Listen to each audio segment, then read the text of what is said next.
मैं उसे मना करती रही, मगर उसने मेरी एक न सुनी। मेरा नाम हीरा है, मेरी उम्र 18 साल।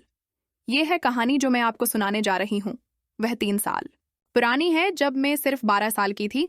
हमारे घर में 3 अफराद रहते थे। मैं मेरी अम्मी मेट्रिक में पढ़ती थी। मेरे अबू के कपड़ों की फैक्ट्री थी, पर अम्मी घर पर ही रहती थी। हम काफ़ी खुशहाल और खाते पीते लोग थे। इस वक्त मैं जवानी की दहलीज पर कदम रख चुकी थी। मैं सफ़ीद और दलक्ष खूबसूरत लड़की थी, जो अभी मुझे एक नज़र देख लेता, वहाँ बार बार पलट कर देखता। मैं 2 नहीं पहनती थी, कराची में रहते थे। एक दिन मैं उम्मी के साथ शाओबंग के लिए शहर गई। हमारा ड्राइवर एक क्वार्टर में रहता था और तकरीबन 20 साल का था। वहाँ बहुत खूबसूरत था और गोरा था और काफ़ी सेहतमंद भी था। इसका नाम शानी था। उसने गाड़ी रोकी में और उम्मी गाड़ी से उतर गई। शानी कहने लगा कि मैं गाड़ी पार्क करके आ रहा हूँ। हम लोग एक जूतों की दुकान पर पहुंचे और जूते देखने लगे। कुछ देर बाद शानी भी गाड़ी पार्क करके आ गया। शानी मुझे अच्छा लगता था। जैसे ही वो आया, मैंने उम्मी से कहा, उम्मी आप जूते देखें, शानी के साथ दूसरी शॉप पर जा रही हूँ, मुझे कुछ कपड़े भी लेने हैं। फिर हम दोनों दूसरी दुकान पर चले गए। ये छोटे कपड़ों की दुकान थी जो ऊपर पहने जाते थे। मैंने शानी से कौन सा रंग अच्छा है? शानी शर्माता हुआ नीचे देखने लगा। मैंने कहा, शानी? इसने कहा, मेहरबानी, मुझे कैसे पता होगा? जो आपको अच्छा लगे वो ले ले।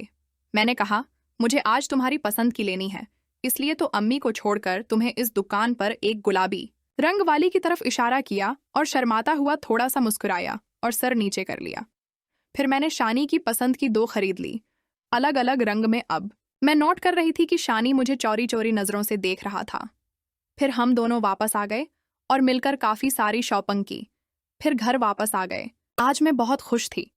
हमारे घर में एक मासी काम करती थी जो खाना भी बनाती थी। उसका नाम शेमा। मैंने कहा, शेमा गाड़ी से सामान लेकर था अंदर, मैं आ जाएं। फिर मैंने उम्मी अब्बा को खाने की मेज़ पर बुलाया और सलाम किया। अब्बा कहने लगे, कैसी हो अब्बू की जान? मैंने कहा, अब्बा मैं ठीक हूँ। अब्बा पूछने लगे, आज शॉपिंग की है मेरी बेटी ने? मैंने कहा, जी अब्बा। फिर हम मिलकर खाना खाने लगे। खाना खाने के बाद हम सब अपने अपने ऐसे कमरों में चले गए।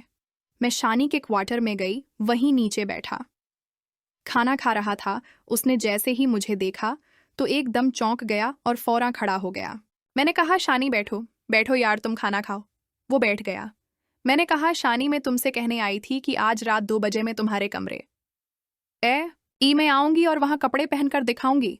तुमने बताना है कि कैसे लग रहे हैं। शानी ने कहा, जी। मैं अपने कमरे में वापस आ गई। जैसे ही रात के 2 बजे हुए, मैंने वो कपड़े पहने और शानी के कमरे की तरफ जाने लगी तो देखा कि मेरे अब्बा बगीचे में टहल रहे हैं, सिगरेट पी रहे हैं और कुछ सोच रहे हैं। मैं डर गई और फौरन अपने कमरे में फिर वरब्स आई गई और अफसोस करने लगी कि अगर आज आबा ना होते तो मैं शानी के पास जाती और सुबह तक इस के साथ रहती।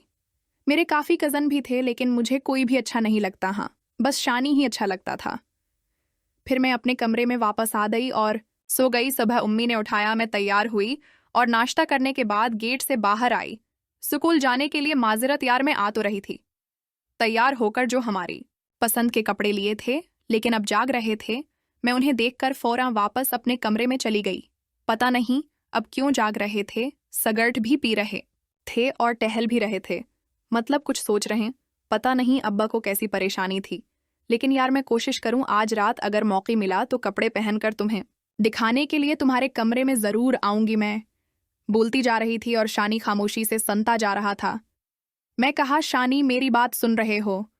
अब शानी ने कहा, जी। मैंने कहा, शानी मेरी बात सुन रहे हो? मुझे मत कहा करो हरा कहकर। शानी कहने लगा, अगर आपकी उम्मी को पता चल गया तो वह मुझे नौकरी से निकाल देंगी। मैंने कहा, अच्छा उम्मी के सामने कहा, लेकिन जब गाड़ी में हूं तो मुझे हरा कहा करो। फिर मेरा उस काल आ गया और मैं सुकाल चली गई। सीरी वनस है, मेरे उस काल की छुट्टी होती आ और ठीक सीरी वनस है। शानी मुझे लेने पा जाता था। आज भी वही हुआ, वो मुझे लेने आ या। मैंने कहा, शानी आज मुझे थोड़ा घूमना है। शानी कहने लगा, हरा मेरा मतलब है आपकी उम्मी नाराज ना हो जाए। मैंने कहा, नहीं हंगी, मैं उन्हें बता देती हूँ। फिर मैंने उम्मी को फ़ोन क्या और कहा, अम्मी मेरा आज दिल चाह रहा है कि मैं समंदर पर जाऊं, मैं शानी को लेकर जा रही हूं। अम्मी ने कहा, अच्छा ठीक है, अपना ख्याल रखना। फिर मैंने शानी को